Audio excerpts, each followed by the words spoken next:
Hey, Enneagram friend. This is Abby Rodriguez, your certified and IEA accredited Enneagram teacher and coach. And today we are talking all about stress. So in this next series, we're going to look at the stress response for each of the 9 types. And there was an initial introduction episode to this series. So if you haven't listened to that yet, go back and listen to that first and then come back to this number. The audio for these episodes is taken from the Growth and Self-Care Workshop audio that's available for purchase for only $20 on my website if you want to learn more. This episode is all about the stress response for Type 9. When Type 9s experience stress, first, they exhibit the unhelpful tendencies in their own type structure first. So the gifts of the type become excessive and imbalanced, and those tendencies become unhelpful when they enter into that excess space. And so when 9s experience stress and dip down to the lower levels of their number, what that looks like is that they tend to feel powerless to make a change in their interaction with others, or feeling like if I do speak up or I do say something, it won't change anything, it won't make any difference. And that can turn into kind of this silent stubbornness, this silent resistance that they're experiencing, and often take the form of being passive aggressive, sometimes in saying things, but it doesn't even have to always be in saying something. That's often how we think of passive aggressive is, saying something that's unhelpful or mean or snide, and it's not directly confronting it. That can happen for 9s, but sometimes it's that they slow down physically. They avoid that person. They avoid sharing space with them because they don't want the conflict to come back up, or they busy themselves with other things in order to avoid it completely. And so this silent resistance, this quiet stubbornness that shows up, and a lot of times it's a stress response. In their own type structure, another aspect for stress for Type 9s is that they retreat into their inner world. Their imagination turns into daydreaming, or a way to escape, a way to feel comfortable, or even just to zone out. It feeling like this piece of harmony that they can always access, this piece of stability they can always access by just retreating into the inner world.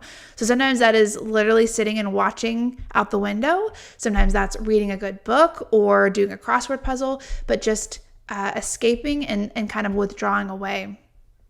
In this space, 9s also desire so intensely to keep the peace that if they can, they will merge with others' interests, so kind of get on board with others' wants and needs and preferences and agendas. But if they can't, then they, again, just kind of withdraw away and might be compliable. I will do this, I will comply with what's going on, but they don't really want to do that. They're not actively participating or actively contributing. If the 9 experiences so much stress, or even just a certain type of stress, they kind of get pushed across the diagram to Type 6, and they'll take on some of the tendencies of Type 6. If they're not aware of that shift, though, they'll naturally take on the lower side of Type 6. And so in that space, when they're kind of on the lower side of Type 6, the Type 9 becomes anxious. They become really concerned with their reality and what's going to happen and what could go wrong and what's going to happen next. And this feeling of worry or concern or anxiety, again, you can give lots of different language to it, but they often carry that experience on their own because it's hard to always talk about it. 9s tend to not be very anxious people. They tend to be much more of a, take it as it comes. It will unfold naturally. It will unfold naturally.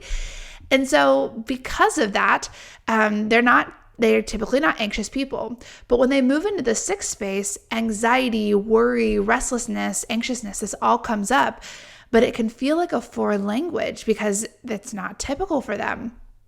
So because it feels foreign, they don't often know how to talk about it. They don't know how to kind of explain what's going on or share their experience in order to reach out and to get support or to use others as a sounding board. They kind of just bear it on their own, which makes the anxiety even worse in that 6th space. So in this space, the Type 9 can also become more paranoid, kind of blaming others for their experience, for their reality, and And that can result in these moments of being really angry.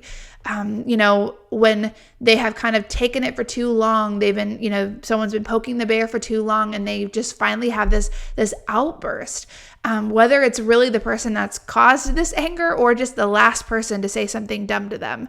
And it's really out of this anxious space that's coming out. It's kind of like a protective thing of we're having a fear response, and so then we just lash out in that too. If the 9, though, realizes they're stressed, they can instead choose to take on the high side of type 6, because type 6 has a lot of giftings and a resource that is really helpful for type 9s when they feel stressed. So on the high side of type 6, the 9 can use that stress number to really pay attention to what's going on around them and to be more vigilant about life and how life can impact you in order to resolve some of those concerns. Sometimes 9s can fall into this sleepiness of just letting life happen to them and not really taking control or taking agency in the ways that they could. And so some of that stress energy from the type 6 helps them to be more vigilant of, okay, we got to pay the bills. This has to be resolved, or we need to make this decision. This isn't going to happen on its own. We need to get XYZ done. Otherwise, it will have these reciprocal effects, not because we are, anxiously projecting this 20 years down the road, but this does matter. And we do need to do something about it. Sometimes that 6 energy can kind of move the type 9 into gear of, okay, this matters. I see what's going on. I see the implications. I see this, how this could impact us. And so I will do something about it. I will make a choice. I will not just let this happen to me. The 6 energy, it can be a wake-up call. It can be this enough energy if you access it on the high side of, okay, what's going on? What's the list of things that need to be done, the things that I'm concerned about, and how can I start prioritizing them? How can I use some logic around it too of, okay, I see that this is a concern. I cannot do something about this, but I'm not oblivious to it. And so when those things come up, I'm going to acknowledge it rather than just letting it happen to me. I'm going to process the feelings around it. I'm going to ask for support. I'm going to ask for guidance. Again, it can be lots of different things, but using some of that 6 energy as a wake-up call for the type 9 structure. So again, just a reminder to be kind to yourself, to be compassionate about your experience. It's not about beating yourself up for some of the unhelpful behaviors that you notice, but rather the intention of bringing some awareness around this pattern, and also so that you can give yourself some support. Some of these unhelpful behaviors that we're talking about, they're related to stress. And so rather than beating ourselves up that we're stressed, the invitation is, could we be instead kind to ourselves and noticing, yeah, this isn't a great behavior. I'm just stressed though. And so can we instead provide some support and care for ourselves rather than beating ourselves up about whatever reaction we had? And so taking a moment to pause, to breathe, to check in with your felt sense in that moment. Can you feel your nervous system dysregulated? Can you feel knots in your stomach, or maybe there's a heat in your felt sense or a tightness in your chest? What's happening in your felt sense? And pausing and noticing what's happening so that you can choose how you want to move forward rather than getting caught up in the reactivity of it. And really an invitation to name what you need. As you observe some of these pieces that are happening for you, what is it that you need if you're stressed? Is there a stressor that you can mitigate or remove? Is there some type of support you can add in to balance the triggering aspect of that stressor? Or maybe is there, a need that's not being met, a boundary that you need to put in place, or maybe just an area that you need support. So giving yourself some compassion, because the reality is you're just stressed. That's why these things are happening. Hey friends, the audio for these episodes is taken from the Growth and Self-Care Workshop audio that's available for purchase for only $20 on my website if you want to learn more. The teaching audio is over 4 hours of Enneagram content where I walk you through type-specific stressors and the natural stress response for each type and how we can better manage stress and how we can incorporate practices for self-care based on our type into our everyday life. The teaching audio is a digital download, so you can listen to it on your phone or your computer, and it also comes with a digital workbook.